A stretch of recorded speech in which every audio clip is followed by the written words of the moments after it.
Thank you very much. Good morning.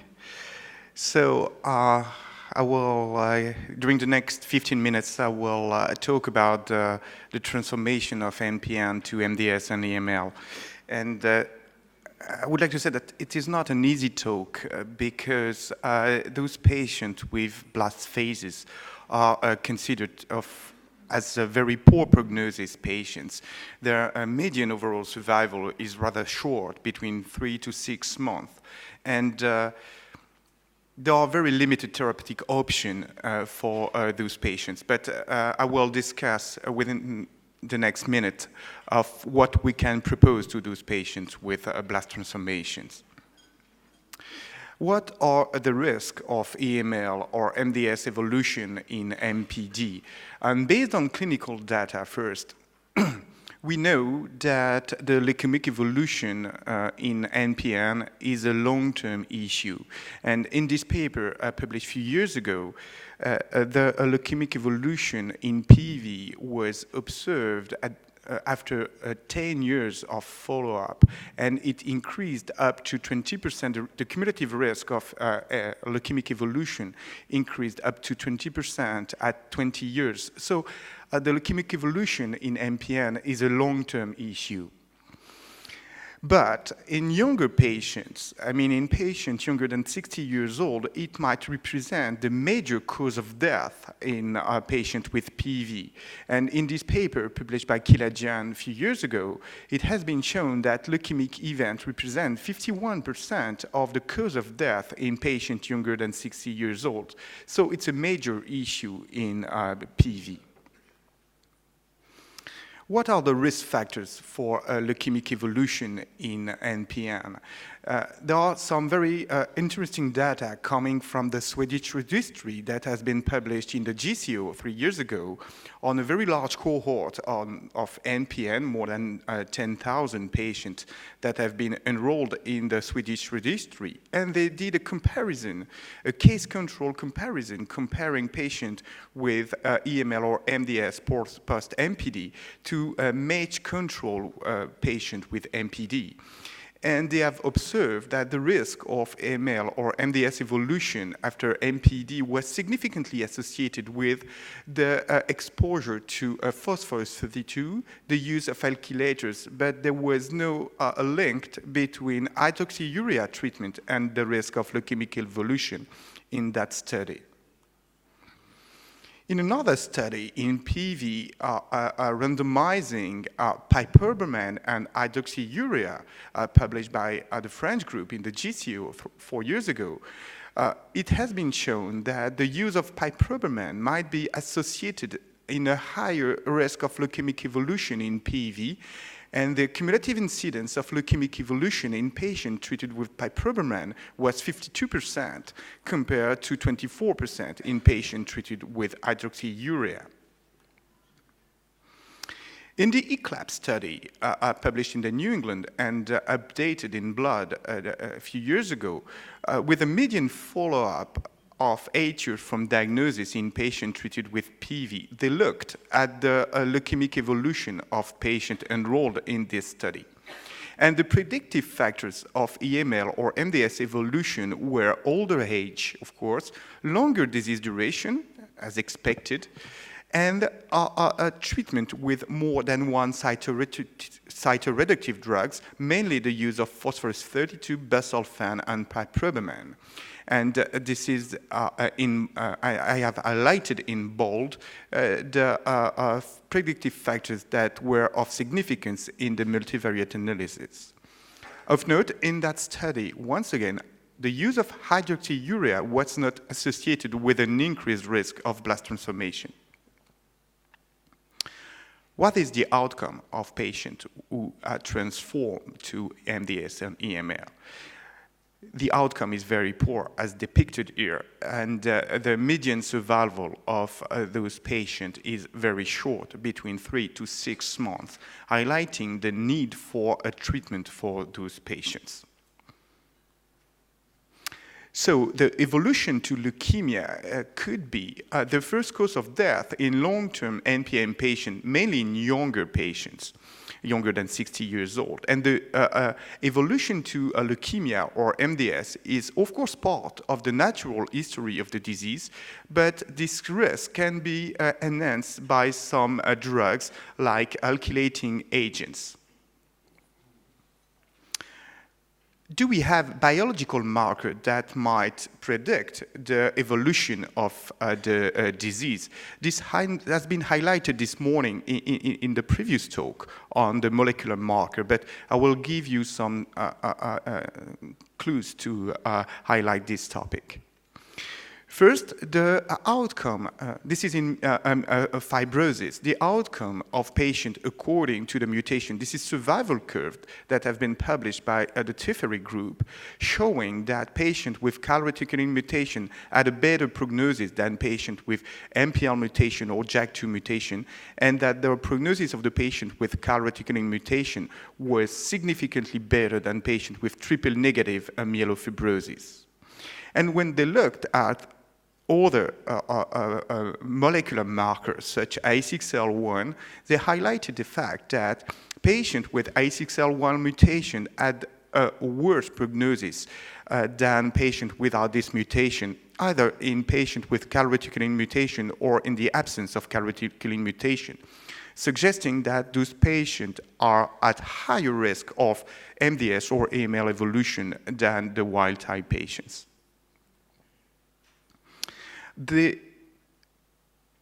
When they looked in this paper, they looked at the mutation of patient at transformation, and they observed that, I'm sorry, the slide is not that clear, but some very important mutations are missing on the top.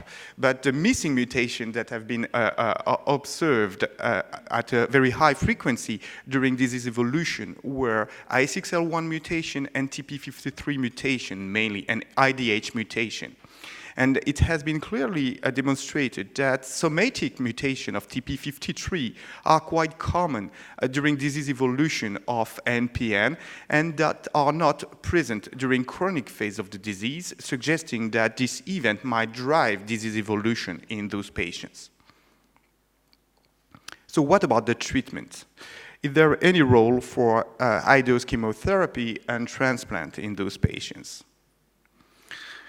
The major issue is when to transplant a patient with a myeloproliferative MPN, knowing that the median overall survival of those patients might be quite long, and how to discriminate patients with very short survival that should be transplanted to patients with a chronic disease that might last for years.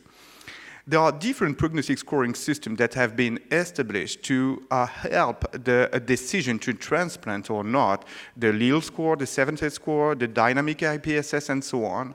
And it appears that patients with prolonged survival with myelofibrosis or other MPN should not be transplanted as frontline because the median survival of those patients is quite long, and the survival after transplant is ranging from 5 to 6 years. Nevertheless, there are no prospective studies comparing the outcome of patients transplanted or not in those patients. I have depicted here the different studies that have been published evaluating the role of stem cell transplant in myelofibrosis.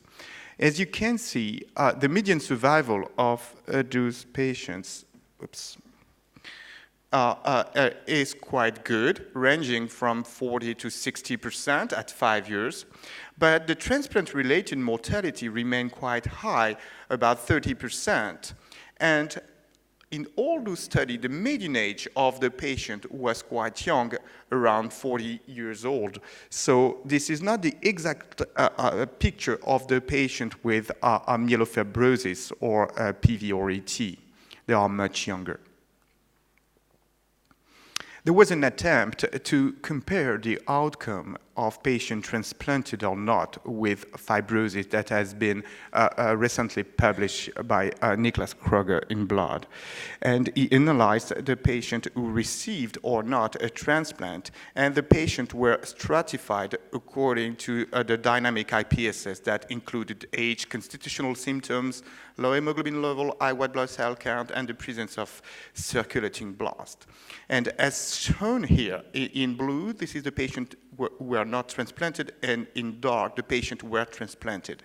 And in low risk myelofibrosis, there was a survival disadvantage for patients who received a transplant up front.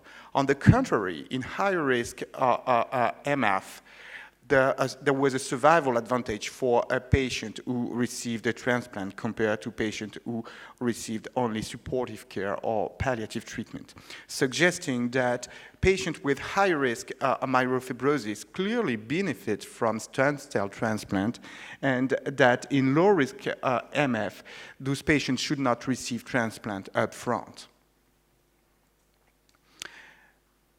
The role of mutation has also been evaluated in a patient who received a transplant, and this has been recently published in Leukemia. And once again, the outcome of patients with calreticulin mutation was significantly better than patients with triple-negative myelofibrosis, suggesting that the outcome of those patients might be much better compared to those patients, even in the transplant setting. So in this paper, they evaluated in a single center study the outcome of patients who were at blast transformation with MPD. They have enrolled 75 patients, and they have compared two strategies. This is not a randomized study, this is a retrospective study, where patients were treated with a curative, in the curative intent let's say, harm, with induction chemotherapy followed by stem cell transplant, or no induction therapy, mainly low-dose chemotherapy or supportive care. And in that study, 38 patients received induction chemotherapy, 29 achieved a kind of response, I mean CR or complete remission with incomplete recovery. Only 20 had a donor, and 16 were transplanted. So from 75, only 17 could receive a stem cell transplant. And when they compare the outcome of the patient in the intensive group, there was a clear survival advantage for patients who received a transplant compared to patients who did not receive the transplant. But when they compare the outcome of patients, when they compare the outcome of patients who received an induction chemotherapy, who achieved a CR but who were not transplanted, to patients who received non-intensive chemotherapy, there was no survival advantage for patients who achieved a CR, suggesting that induction chemotherapy might serve as a bridge to transplant, but by itself, it does not induce the survival advantage for those patients. Do we have other therapeutic options for those patients? Is there any role for hypomethylating agents? It has been suggested that the DNA methylation profile of chronic and transformed MPD might be quite different. And there is an increase in the methylated gene during blast transformation compared to the chronic phase, suggesting that hypomethylating agents might be effective in the treatment of these patients. And in France, we took advantage of a patient-named program of azacitidine that was conducted a few years ago, and we have treated 74 patients with blast transformation following myeloproliferative neoplasm. Overall, we have enrolled 54 patients, 29 with PV, 29 with ET, 7 with myelofibrosis, and 5 with MPNU. And at the diagnosis, had the transformation, 26 of them had AML according to WHO classification, I mean more than 20% of bone marrow blast, and 28 had high-risk myelodysplastic syndromes with less than 20% of bone marrow blast. The median age was almost 70 years. The patient received azacitidine with the standard dosing and schedule for a median number of cycles of 6. And the global overall response rate was 52%, and the global remission, the complete remission rate was 22%. So with 22% of complete remission and 52% of overall response, it means that most of the patients with the response had hematological improvement. I mean, increased in restoration of increase in blood cytopenias.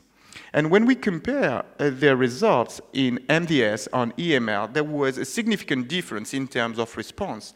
And 68% of the patients with MDS achieved a response, including 10 patients who achieved a complete remission, compared to only 2 complete remission in patients with AML.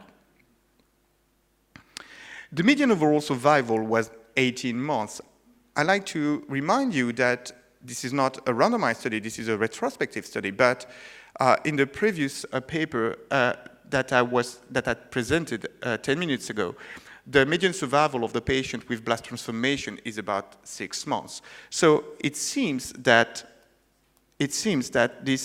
there is an effect on survival, at least in those patients treated with hypomethylating agents. And in patients who had ET before transformation, there was a significantly longer overall survival than patients with PV for very unexpected reasons. More interestingly, we observed the restoration of the MPN feature after AZA treatment in 11 patients, representing 20% of the whole cohort.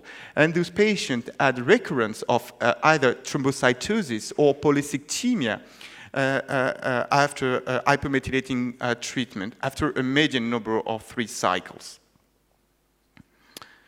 Is there any role of ruxolitinib in those patients? There was a phase 2 study evaluating the role of ruxolitinib in patients with AML. And in that study that was published a few years ago, last year in Blood, 12 patients had a JAK2 mutation and 18 patients had blast transformation after MPD. And there was a very limited anti-leukemic effect when ruxolitinib was used as a single agent, because among the 18 patients with blast transformation, only 2 achieved a complete remission and 1 achieved a complete remission with incomplete platelet recovery. So as a single agent, there is a very limited efficacy of this treatment. Is there any role for combination, combining azacitidine and ruxolitinib? There are very limited data published so far. Only case reports have been, to the best of my knowledge, reported. And it seems that this combination is feasible without any additional hematological toxicities. There are ongoing trials evaluating this combination, but we don't have the data so far. Finally, can we combine ruxolitinib with intensive chemotherapy? And there is a recent report, once again, a very limited number of patients, only 6, with blast transformation of MPD that have been treated with 3+7 with ruxolitinib. And it appears that in that study, with a very limited number of patients, once again, the hematological toxicity and the safety profile of the combination was quite safe. 4 of the 6 patients achieved a response, mainly complete remission, and 3 out of 6 could be transplanted in a complete remission, suggesting once again that this combination might be feasible and might serve as a bridge to transplant, even if the numbers are quite small and remain to be confirmed in larger study. So to conclude, in those patients with blast transformation, there are very limited therapeutic options. Even if stem cell transplant is the only curative option, it could be offered only in a small minority of patients of younger age without comorbidities. And hypomethylating agent might represent an option in those patients. It's not a curative option, but it might drive some response. Sometimes the restoration of the myeloproliferative features and drive probably some survival advantage, even if it's has not been demonstrated. All the other options remain to be evaluated in clinical trials. Thank you very much for your attention.